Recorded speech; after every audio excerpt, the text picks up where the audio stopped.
Vamos a empezar.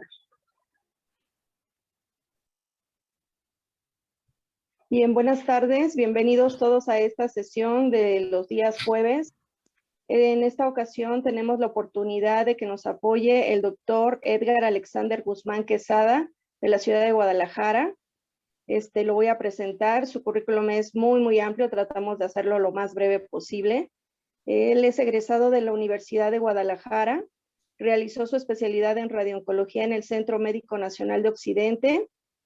Fue jefe y coordinador de residentes 2020-2021 y de los afortunados y ganadores del premio de la mejor tesis o una de las mejores tesis dentro del Congreso de Somera de este año.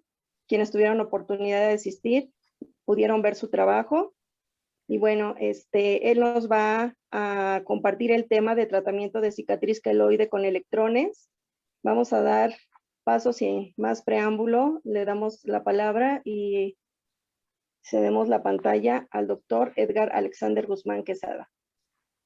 Listo, doctor. Cuando usted guste puede empezar a compartir su pantalla. Bien. Bueno, pues primero...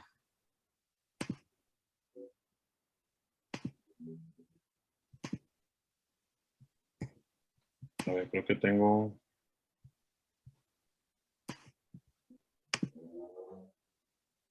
Me parece que está inhabilitado la función de compartir. Ok.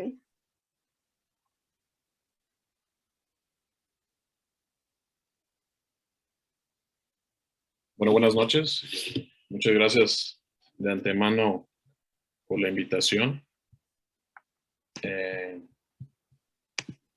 Ya hace tiempo, bueno, unos mesecitos ya me habían pedido el apoyo para dar este tema y la verdad, muy agradecido, antes que nada.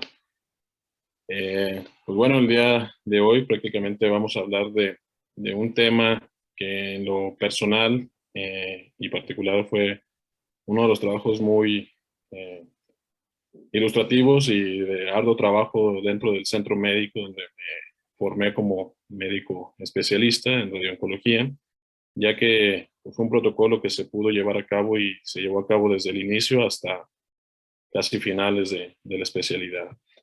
Entonces, pues voy a hablar un poco de cicatriz queloide. Es un tema que muchos pensarían que no es largo, no es extenso, pero ya cuando nos metemos a investigar, pues es un tema pues bonito e interesante, ¿no? Más que nada por la especialidad en la que todos laboramos.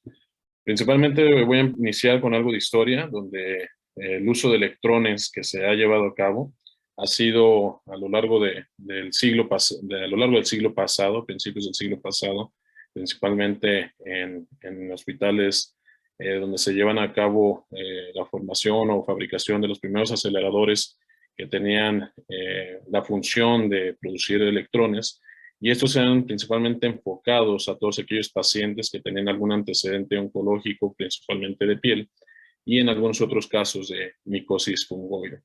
Fue en eso que en el hospital de Huntington fue el primer estudio donde el doctor Trump fue uno de los parteaguas en la investigación del uso de electrones en estos pacientes.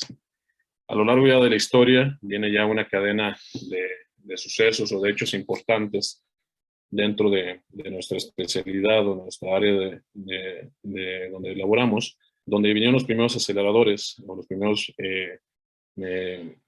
tecnologías. Una de estas es el Betatron en los años 40, donde fue fabricado o inventado por Donald Kurtz en la Universidad de Illinois, en Chicago, donde llevaban a efectuarse pacientes principalmente de cáncer de piel. Conforme pasaban los años, pues vinieron mayor reproducción de estos aceleradores, donde ya vinieron los aceleradores lineales en 1960. A finales de este año, pues ya había cierta cantidad de equipos disponibles para la población, en los cuales aún todavía eran muy pocos aquellos que llegaban a formar electrones para los tratamientos de cáncer de piel. Después vinieron las bombas de cobalto en los años 60 y finales de los 70, los demás aceleradores LINEC, Y a partir de los 80 ya vienen las nuevas unidades que creo que hoy en día son equipos que en la mayoría de las instituciones o áreas de trabajo se pueden encontrar, como son equipos Elekta y Varian. No me van a, yo ya estoy haciendo anuncio un poquito publicitario, pero son equipos que pudieron ofrecer ya, otorgar haces de electrones con diferentes rangos que iban de 7 y 8 y energías también implementadas de 6 hasta 20 megaelectrovolts, en los cuales eran importantes en el depósito principalmente de la dosis en la superficie implementada, que era la piel, el principal sitio a donde se estaba ofreciendo estos tratamientos. Ya como efecto radiológico, y que es algo que nos ha marcado dentro de la radiooncología, el uso de radiación ionizante y así como otros medios de radiación, es prácticamente la ruptura del ADN que se va a tener a nivel celular de los diferentes tejidos, y esta ruptura va a haber una ruptura tanto directa como indirecta, haciendo la fragelación del ADN y permitiendo o no permitiendo la reproducción celular en esta zona. Es por ello que el efecto radiológico importante dentro de la radiooncología pues también guarda relación en cuanto al efecto clínico dentro de los volúmenes de tratamiento, la función en cuanto a la destrucción celular que puede llegar a tener esta y el stop o la parada en cuanto a la reproducción celular de los diferentes tejidos involucrados, la dosis que se pueden implementar, los fraccionamientos que se han visto relacionados en los diferentes estudios a lo largo de estos años de investigación, o en el cual en algunos ICRUs han estado ya implementados las dosis biológicas efectivas de los tejidos, y es donde nos permiten a nosotros utilizar o implementar los tratamientos en los pacientes. El uso de electrones, así como las energías y las profundidades implementadas, donde ya prácticamente viene hablando un poquito más de física en cuanto a las penumbras, en donde viene ya el porcentaje de afección que hay en cuanto a las capas de los tejidos, y eran principalmente profundidades que iban desde 1 hasta los 8 centímetros, dependiendo de la zona a tratar. Ya con el paso del tiempo, prácticamente desde el siglo pasado, pues los electrones se han visto implementados en diferentes zonas, en diferentes escenarios, como es cabeza y cuello, en las diferentes regiones, cuero cabelludo, para algunos casos de tinea capitis, que fue implementado a principios del siglo pasado, donde se daba tratamiento a niños principalmente, pacientes con cáncer de piel en orejas, lóbulos, nariz, en párpado, aquellos pacientes que tenían alguna recaída ganglionar en cuello, en pared torácica o en casos de sarcomas, donde se podían optar por el uso de electrones. En caso de mama, y que es algo que vemos a lo mejor un poco más seguido en nuestra práctica, donde se implementaban dentro de las cadenas mamarias internas, dar un boost en aquellos pacientes que estaban con cirugía conservadora o tratamiento conservador, y en algunos otros casos también con postmastectomía, que fueron las implementaciones que se han dado. Aún así hay un sinfín de zonas, y por último las lesiones benignas, que aunque nosotros nos enfocamos, o todos en nuestra área oncológica nos enfocamos más en lo maligno, pues también hay lesiones benignas que pueden llegar a beneficiarse con el uso de radiación. Y en uno de esos casos pues viene a ser la cicatriz queloide. Es por ello que la cicatriz queloide viene a la descripción de cicatriz desde principios de 1700 a.C., donde ya se describían en los papiros de Smith lesiones que eran con crecimiento anormal de diferentes zonas traumáticas o de heridas de guerra, donde veían que había una alteración y un crecimiento tumoral descrito prácticamente.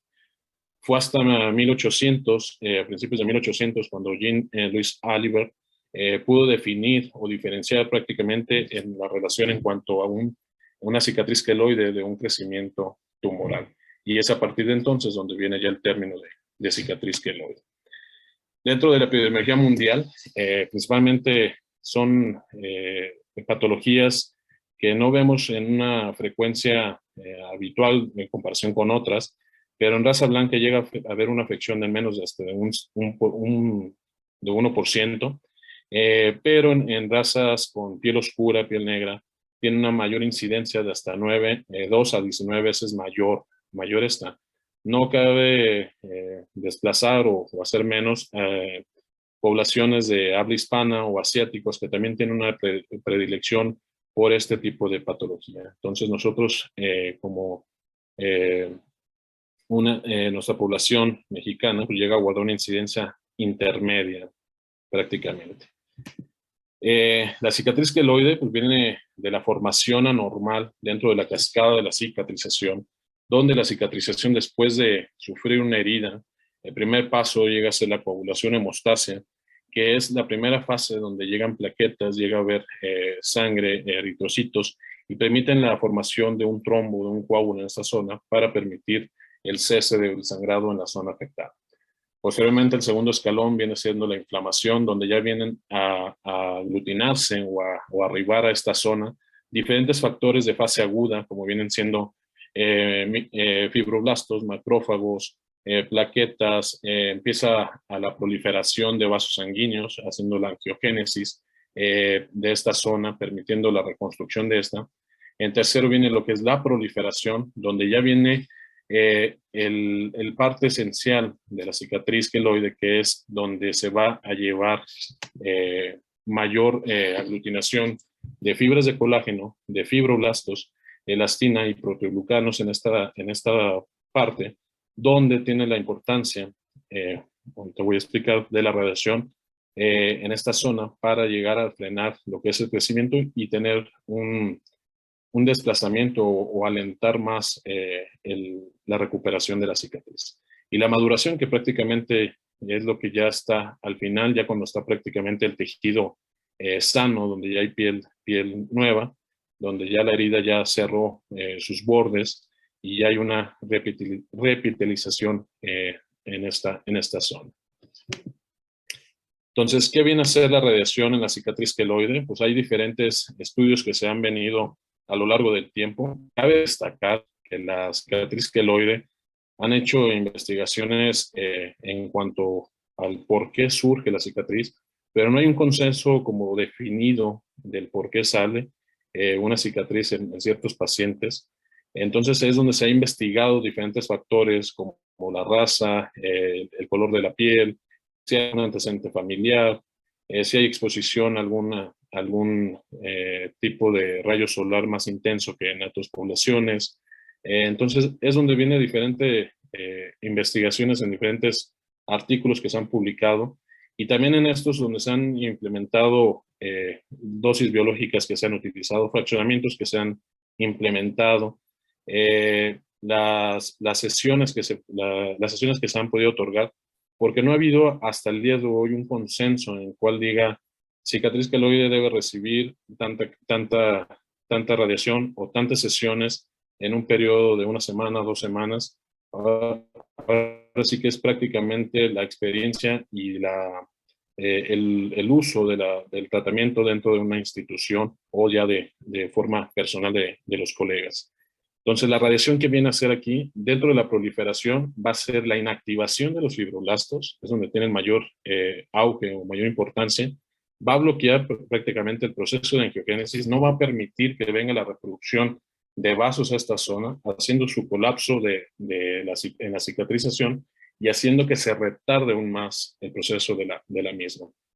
Se vio en los diferentes estudios en el que Paul Renz mencionaba que dosis biológicas efectivas, que eran las dosis de tolerancia de los tejidos, principalmente de la piel, llegaban a tener una menor tasa de recurrencia. Quiere decir que iba a tener menor presentación de los pacientes ya tratados a una recaída. Esto, en mayores de 10 grays, había disminuido una recurrencia importante, y en dosis que se llegaban a alcanzar hasta de 30 grays, podían haber disminuido hasta en un menos del 10% esta recurrencia.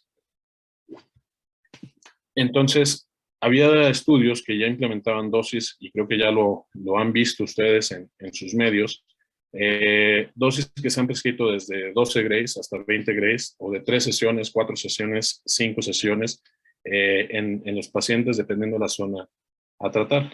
Es por ello que la suma de estos datos o de estos factores vino a formar lo que es el protocolo que realizamos en estos años pasados, años anteriores, donde vino la importancia del por qué no encontrar una dosis efectiva en nuestra población principalmente.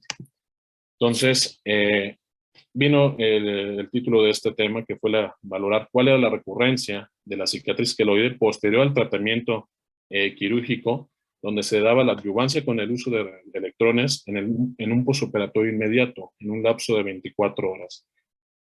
El hecho de que sea 24 horas, principalmente fue un tope muy, muy grande, porque a nivel institucional los tiempos en cuanto a cirugía, los tiempos en cuanto a planeación de tratamiento, de hacer los campos, los volúmenes, o hasta el mismo tiempo para tratar al paciente, era lo que a veces nos veía afectado, pero se trató de trabajar en conjunto con las diferentes áreas, cirugía plástica, nosotros como radioterapia, física, médica, los técnicos, que la verdad son uno de los que llevan el mayor premio de este trabajo, porque fueron los que nos apoyaron para llevar a cabo, y a lo mejor fue horas extras o tiempo extra de que nos puedan apoyar, pero al final fue muy satisfactorio el resultado que se pudo obtener. Entonces, en resumen, ¿qué fue lo que vemos en cicatriz queloide? Vamos a ver que hay una alteración fibroproliferativa con formación desordenada de la cicatrización, con una producción excesiva de colágeno, de fibronectina en esta zona. Va a haber afección dentro de la literatura, lo que se menciona que entre mayor sea el tipo de fototipo de la escala de Fitzpatrick, entre mayor oscura sea la piel, mayor tasa de incidencia de presentación de casos de cicatriz va a haber. Los tratamientos que se habían otorgado eran pacientes también, pacientes que ya se habían tratado muchos años previos, eran pacientes que ya habían tenido 1, 2 o hasta 3 tratamientos previos, pero sin radiación. Tratamientos que iban solo a cirugía y que estos podían llegar a recurrir de un 45 hasta un 100% de los casos, y que ahorita más adelante van a ver estos resultados. Y la combinación del tratamiento de la cirugía más la radioterapia, pues llegaba a tener una recurrencia de menos del 10%, o podía llegar hasta el 0% en los casos que se habían implementado.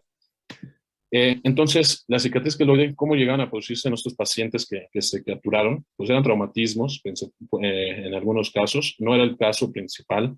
El caso principal eran pacientes que tenían perforaciones por aretes, por piercing, prácticamente. Algunos casos sí eran por tratamientos quirúrgicos de cirugía plástica, colocación de algún implante, alguna abdominoplastía, algún procedimiento en el cual hubiera una importante resección y donde los pacientes podían ver la formación de esta cicatriz anormal.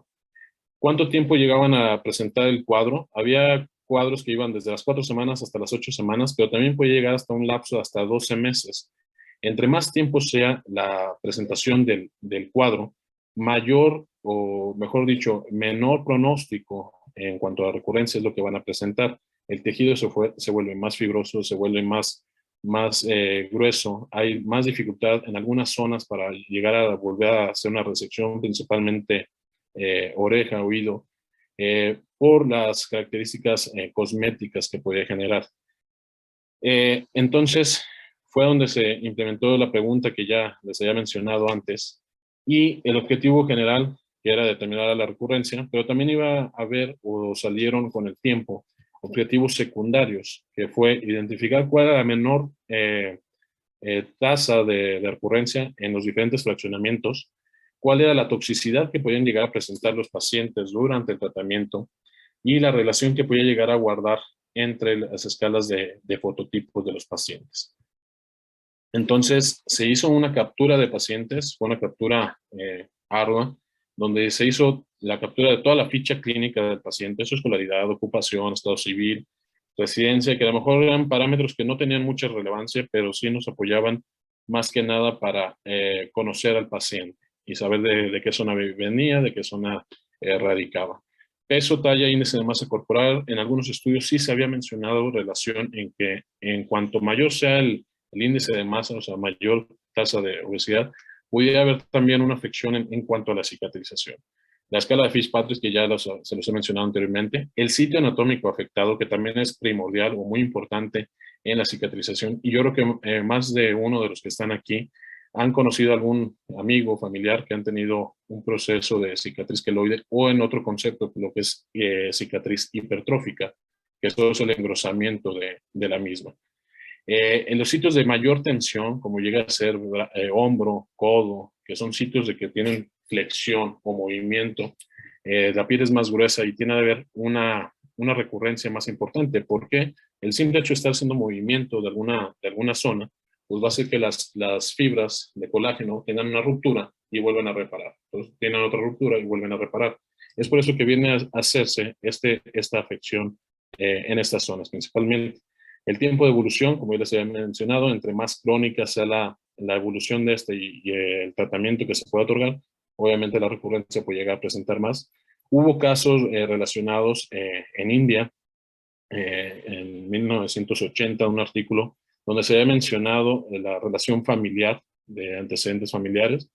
Entonces, por eso también optamos por meterlo dentro de nuestro estudio.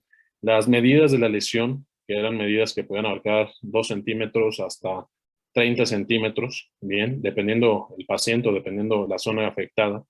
Si habían tenido algún tratamiento previo, cirugía más esteroide, parches de esteroides, diferentes tratamientos en cuanto a cirugía plástica o cirugía estética que pudieran haber manejado.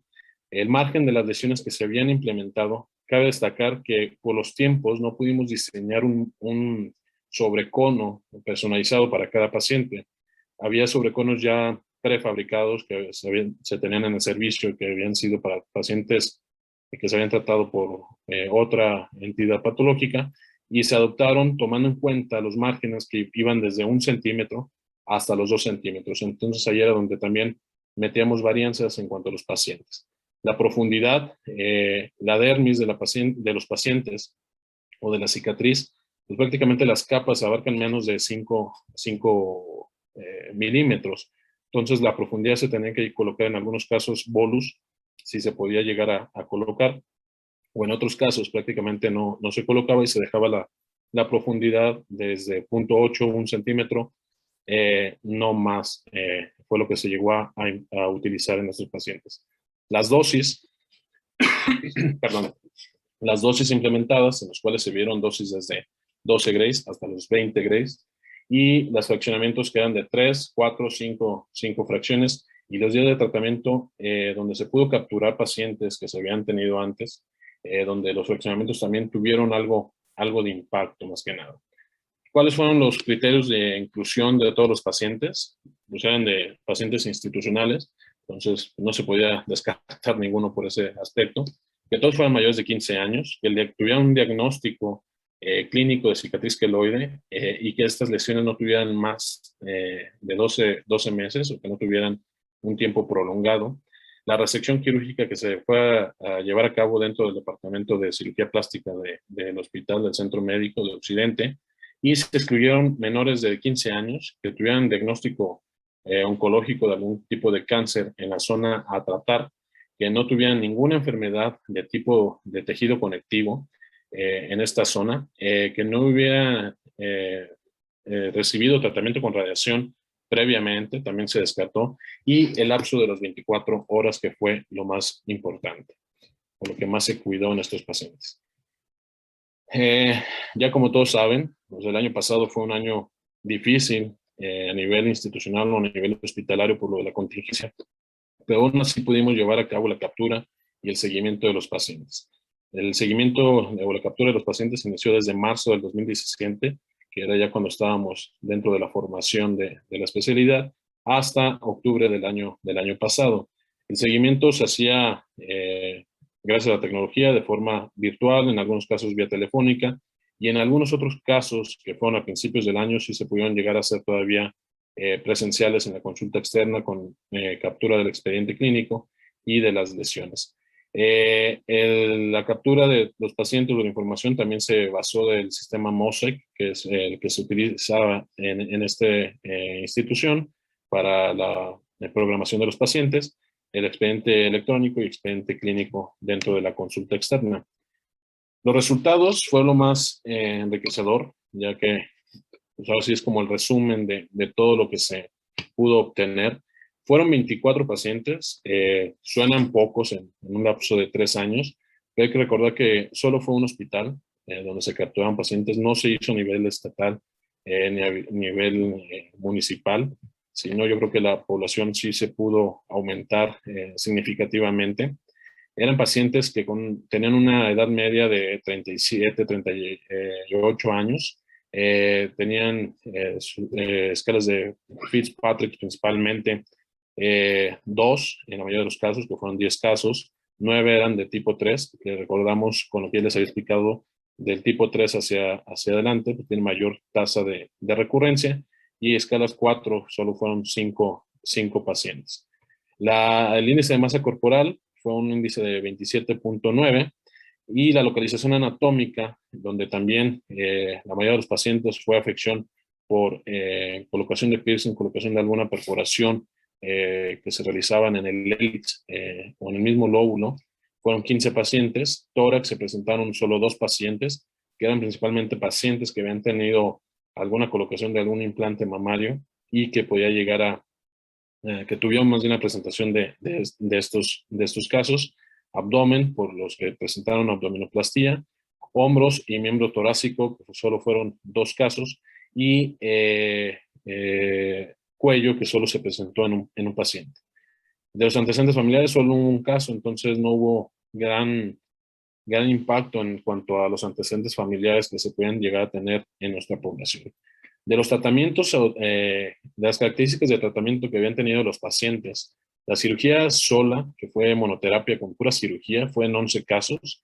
Cirugía más la combinación de algún esteroide que puede haber sido tópico en gel o intralesional por aplicación de inyección, fueron 6 casos y solo hubo un caso reportado con esteroides solo, que fue algo en un paciente menor de edad, que fue principalmente en el lóbulo de la oreja. Dosis, como ya les había mencionado, que iban desde los 12 hasta los 20 Grays, donde hubo mayor predilección por fraccionamientos de 12 Grays en 3 fracciones, y el de 20 Grays, que fue el que se utilizó posteriormente con mayor amplitud, teniendo mejores resultados que más adelante voy a mostrar. Los días de aplicación, hubo pacientes que se habían tratado de forma alterna o continua. Ahora sí que ya era decisión del médico que llegara a la consulta externa del paciente y donde se tomaba la decisión de esta. La toxicidad que se presentó de forma aguda, no se pudo llevar una evaluación de toxicidad crónica por la pandemia principalmente, porque eran pacientes que pues no convenía arriesgar a una exposición intrahospitalaria para valorar de forma clínica o de forma visual a estos pacientes, por lo cual solo se decidió al final valorar la toxicidad aguda durante el tratamiento y el tiempo corto después de este. No se presentó ninguna toxicidad en 12 casos, solo fue 10 casos en un grado 1 en toxicidad de radiodermitis y en un grado 2 en 2 pacientes. De los 24, como ya les había mencionado, pues prácticamente la zona con mayor afección fue el lóbulo de la oreja y el hélix, y en segundo plano lo que era el miembro torácico, el miembro torácico. A su vez, se pudo evaluar la escala de Fitzpatrick en relación a la recurrencia que podían haber presentado los pacientes, de los cuales de los 24 pacientes, solo hubo una recurrencia en relación principalmente a una escala 2. Entonces, si recordamos, entre mayor sea la tasa del 3, aumentaba de 4.5 hasta un 16%. Entonces, no tuvo una significancia importante al final de los resultados. La relación en cuanto a la dosis administrada y la recurrencia que podían llegar a presentar, donde iban los fraccionamientos de 12 hasta 20 Grays, no hubo una relación tampoco en 23 casos, sí en un caso nada más, y fue en el caso que se presentó con las dosis aplicadas de 20 en 5 fracciones. Que tampoco hubo una significancia importante con una P de 0.187. La aplicación de tratamiento actual con la recurrencia, entonces que valoró prácticamente los días alternos con los días contra los días continuos, y los casos de recurrencia, y se vio que solo el caso de que tuvo recurrencia fue en aquellos pacientes que habían sido tratados de forma alterna, un día sí, un día no. Eso con la finalidad de lo que se había tratado de interpretar era la recuperación para la cicatrización, que era uno como de los factores, o el temor principalmente, en el retardar la cicatrización y que éste tuviera alguna complicación posterior.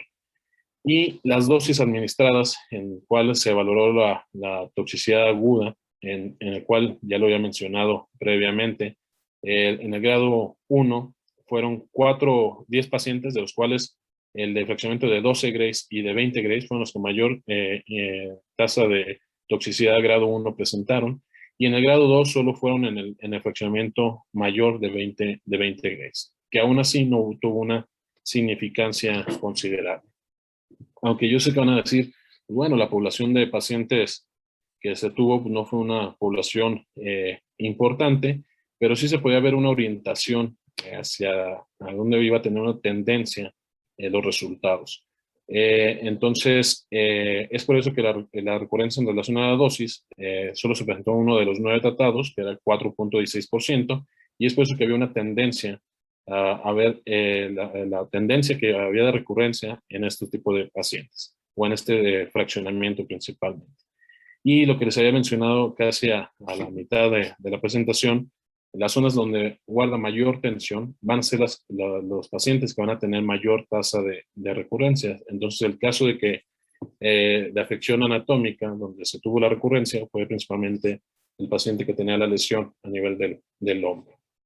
Ninguna de estas anteriores pues, guardó una significancia considerable, pero cuando se valoró el tratamiento previo que había tenido los pacientes sin radiación con la recurrencia previa, se vio que todos los pacientes, 24 pacientes, habían tenido recurrencia solo en 16 casos, por lo cual sí fue una significancia considerable. Quiere decir que prácticamente 2/3 de la población valorada sí tuvo la recurrencia aún con los tratamientos previos. Y se valoró también la recurrencia previa con la recurrencia actual, donde se pudo ver que 23 pacientes no habían, de los 23 pacientes, 7 no habían tenido recurrencia, 16 sí habían tenido recurrencia, y de estos 7, de los 8 más bien que no habían tenido, habían sido sin relación significativa. El tratamiento previo en relación a esto va a guardar que la resección quirúrgica va a tener una relación de 10 pacientes que sí tuvieron la recaída de la cicatriz, un paciente que fue de esteroide solo, y la combinación de estos, donde ya guardó la significancia considerable en estos pacientes. Es por eso que ya al valorar la recurrencia previa en relación a la recurrencia con radioterapia, pudimos ver que en el lapso de 24 pacientes se puede observar solo un paciente que no había tenido ninguna recurrencia previa con el tratamiento actual con radiación, por lo cual hubo una tendencia de hasta el 4.2% de presentación de cicatriz queloide posterior al tratamiento con radiación con electrones. Entonces, la tasa de no recurrencia fue del 95.8%, que fue una tendencia importante dentro de este estudio. Entonces, en conclusión, lo que se llegó a concluir dentro del estudio fue las modalidades de tratamiento van a tener mayor relación en las combinaciones de cirugía y radioterapia en cuanto a los pacientes. Los fraccionamientos también pueden llegarse a considerar. Aquí habría que ampliar más el estudio, ver más pacientes y ver los fraccionamientos qué tanto importancia llegan a guardar. Pero hoy en día los fraccionamientos pueden variar y es dependiendo el instituto o el lugar donde se esté llevando a cabo el tratamiento del paciente. El tiempo es algo primordial. Sí se ha visto en estudios que evalúan pacientes de 24 hasta 72 horas y los resultados eran muy optimistas en el lapso de 24 horas. Entre más cerca sea la radiación cerca del procedimiento quirúrgico, mejor respuesta va a tener a corto y a largo plazo. Los pacientes guardaron tenían afección psicológica en cuanto a la cosmética. Eran pacientes con lesiones muy importantes a nivel del lóbulo, como coliflor, donde sí limitaba bastante su vida ordinaria, su vida laboral, su relación con los demás, y que después de esto tenían el miedo de que volviera a recurrir en dichas zonas, principalmente porque eran zonas que ya habían tenido algún procedimiento quirúrgico y en algunos casos no se podría llevar a una nueva cirugía. Pero son pacientes que hasta donde pudimos valorarlos, habían tenido una respuesta, habían estado muy contentos de los resultados y pues fue algo importante que se llevó a cabo en la institución y en la formación académica.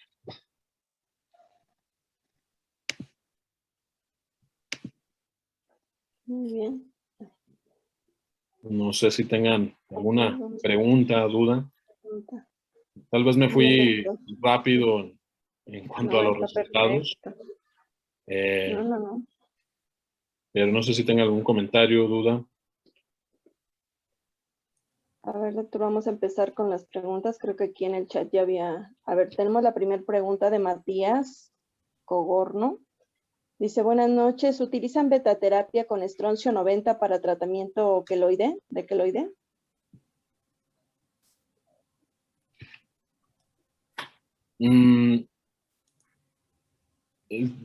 Bueno, lo que se utilizó acá fue prácticamente electrones que en las edades LINAC. Hay otros tratamientos, de hecho se planteaba hacer también braquiterapia, pero así que por los tiempos, disposición y todo, sí era más complejo el utilizar los diferentes dispositivos. Lo que se utilizaba prácticamente eran los sobreconos de estroncio que se utilizaban en los pacientes, pero eran moldes ya prefabricados o que se adoptaban en cada paciente. Okay. Hace unos momentos también tenía levantada la manita la física Berenice. No sé si quiera activar su audio para realizar alguna pregunta.